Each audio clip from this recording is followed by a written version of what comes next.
Preko 400 žena sa severa Kosova potpisalo je pismo upućeno komandantu KFOR-a u kom navode razloge zbog čega smatraju da KFOR ne sme da dozvoli otvaranje glavnog Mitrovičkog mosta. Od komandanta KFOR-a tražimo odlučnu reakciju i jasan signal da nikakvi politički interesi neće prevagnuti protiv interesa građana koji su sada većinski protiv otvaranja mosta. I samo da naglasimo, iako je pitanje otvaranja mosta ono što nas je okupilo, u pismu ćete vidjeti čitav niz drugih, jednako alarmantnih problema sa kojima se žene na severu suočavaju.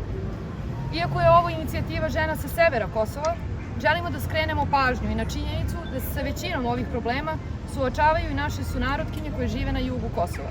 Prva među njima je Dragica Gašić, čiji stan je juče kamenovan u Đakovici.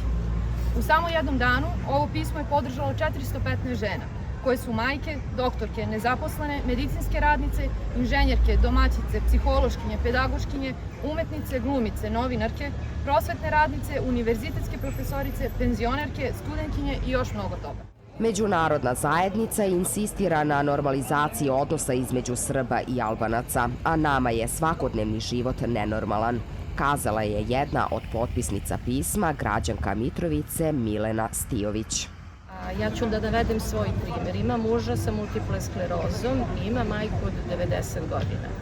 Znači, penzije u nikakvom slučaju oni ne bi mogli da idu da podignu, tu sam ja.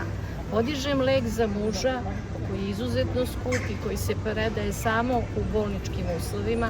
Moram da idem za Novi Pazar, da podignem svakog meseca taj lek za muža.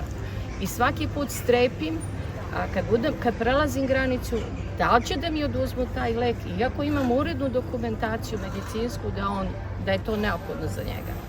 A da ne pričamo o robi, da ne pričamo o ostalim stvarima, ovo je moj lični primjer, a takvih primjera ima verovatno puno. Pismo je pripadnicima KFOR-a na glavnom mostu predala Danica Kabašić u pratnji dela potpisnica ovog pisma. Ok, grazie.